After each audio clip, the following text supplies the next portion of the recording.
Hello दोस्तों, नमस्कार। स्वागत है आपका अपने YouTube channel Deepak Sharma passport गुरु पे।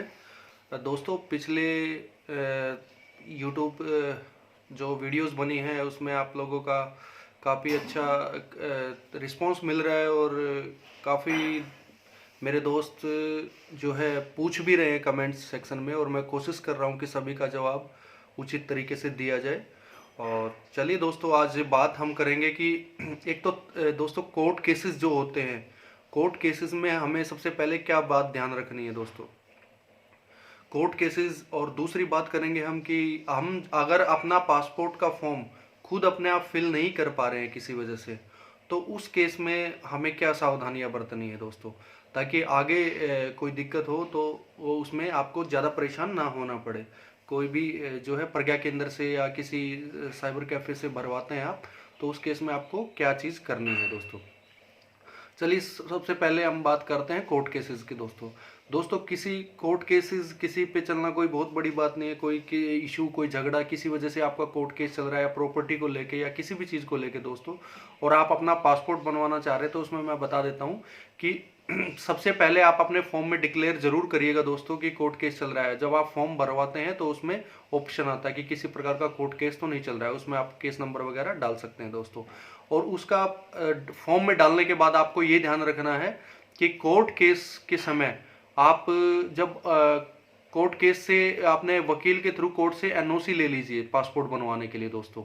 या अंडरटेकिंग भी आप दे सकते हैं पासपोर्ट ऑफिस में। जब आप अप्लाई करते समय, जब आप जाएंगे, आपकी जिस दिन की अपॉइंटमेंट होगी उस दिन आप उस अंडरटेकिंग को या कोर्ट से जो एनओसी होती है उसको लेके जाएंगे दोस्तों। दोस्तों, इस केसेस में, कोर्ट केसेस में पासपोर्ट का जो रूल है वो ये है कि आपको केवल 1 साल का ही पासपोर्ट मिलता है पासपोर्ट ऑफिस की तरफ से। 1 साल की वैलिडिटी का पासपोर्ट मिलेगा, या उस दिन तक की वैलिडिटी का, उतनी वैलिडिटी का जितना कोर्ट लिख के देगा आपके लिए दोस्तों। अगर कोई लिख के नहीं देता है, केवल एनओसी देता है, तो कि पासपोर्ट के रूल के मुताबिक आपको केवल 1 साल का ही दोस्तों पासपोर्ट मिलेगा। अगर आप डिक्लेयर नहीं करते हैं तो पुलिस इंक्वायरी में आपका दोस्तों पता लग जाता है, और उस केस में आपका पासपोर्ट फिर नहीं बन पाता, आप काफ़ी उलझनों का सामना करना पड़ता है। तो कोई बड़ी बात नहीं है दोस्तों। आपका कोर्ट केस भी है तो आप उसको डिस्क्लोज करिए, आप उसको बताइए, फॉर्म भरते समय ही उसमें नंबर डाल दीजिएगा, कोर्ट केस नंबर वगैरह जो भी आपकी डिटेल मांगे, और आप अंडरटेकिंग या कोर्ट से एनओसी आप लेके जाइएगा। उसका फॉर्मेट आपको वेबसाइट पे मिल जाएगा अंडरटेकिंग का दोस्तों। उस अंडरटेकिंग में कुछ करने की जरूरत नहीं, आपको सिंपली डिटेल्स भरनी है। और दूसरा था दोस्तों कि आपको, अगर ये तो थी हमारी कोर्ट केस की बात, अगर आपको खुद फॉर्म नहीं भरना है या भरना नहीं आ पा रहा है, किसी चीज़ में दिक्कत आ रही है, और आप जाके साइबर कैफ़े से या प्रज्ञा केंद्र से, जो भी आप बोलते हैं, उससे भरवाते हैं, तो दोस्तों उस केस में साइबर कैफ़े वाले क्या करते हैं कि अपनी ही लॉगिन आईडी जो उसमें लॉगिन आईडी बनानी पड़ती है दोस्तों। तो लॉगिन आईडी में जो लिंक आता है हमारा एक्टिवेट करने के लिए, वो ईमेल आईडी अपना खुद का डाल देते हैं दोस्तों। ईमेल आईडी अपना खुद का डाल देते हैं और खुद की मेल पे उनके लिंक जाता है और वहीं से वो एक्टिवेट करते हैं। तो उसमें कोई परेशानी नहीं है वैसे तो, लेकिन परेशानी जब आपकी बढ़ जाती है दोस्तों, किसी कारणवश अगर आपका, वो आपको अपॉइंटमेंट बुक करके देते हैं और उस अपॉइंटमेंट में आप नहीं जा पाते हैं। बहुत से केसेस मैंने देखे हैं, मेरे पास आते हैं लोग कि हमने साइबर कैफ़े से भरवाया था और साइबर वो दुकान बंद हो गई है, वो साइबर कैफ़े बंद हो गया, प्रज्ञा के अंदर बंद हो गया है, या वो कहीं चला गया है, या उसको याद नहीं है अब कौन सी मेल आईडी थी, या वो भूल गया है। ये सब प्रॉब्लम आती है, उसमें आपके फीस जो है दोस्तों ख़राब हो जाती है 1500 रुपये।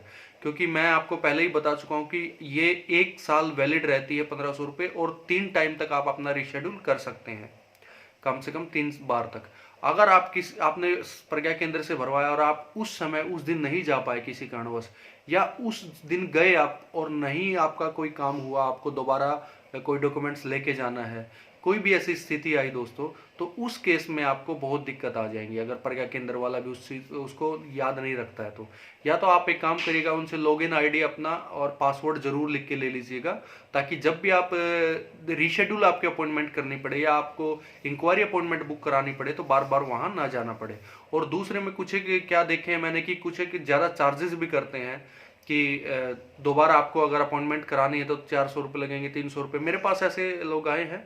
तो ऐसा कोई रूल नहीं है दोस्तों, इसमें कोई एक पैसा भी नहीं लगता है रीशेड्यूल में। जैसा कि मैंने बताया 3 बार ही आप फ्री ऑफ कॉस्ट है 1500 रुपये में ही ले सकते हैं। उसके बाद 1 साल समय तक आप 3 बार के बाद फीस लैप्स हो जाती है, अगर गवर्नमेंट उसके अलावा कोई छूट ना दे तो। क्योंकि पिछले बार कोरोना के समय में 1 साल पहले गवर्नमेंट की तरफ से अनलिमिटेड चांस हो गए थे, क्योंकि ऑफिस बंद हो गए थे कुछ एक, तो उस वजह से। लेकिन वैसे जनरली 3 टाइम ही आपका चांस रहता है।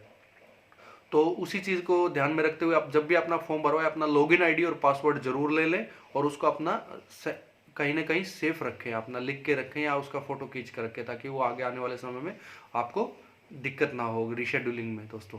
तो ये 2 महत्वपूर्ण जो चीज़ थी आज की मैंने आपको बताई, इसको जरूर ध्यान में रखिएगा दोस्तों। उम्मीद है आपको जानकारी पसंद आई होगी। और दोस्तों इसके अलावा कोई भी आपका समस्या है या किसी भी टॉपिक पे पासपोर्ट वीज़ा से रिलेटेड आप चाहते हैं कि आपको नॉलेज मिले, तो कमेंट में ज़रूर लिखिएगा, ताकि मैं उस पर आप तक उचित जानकारी पहुंचा पाऊं। तो नमस्कार दोस्तों।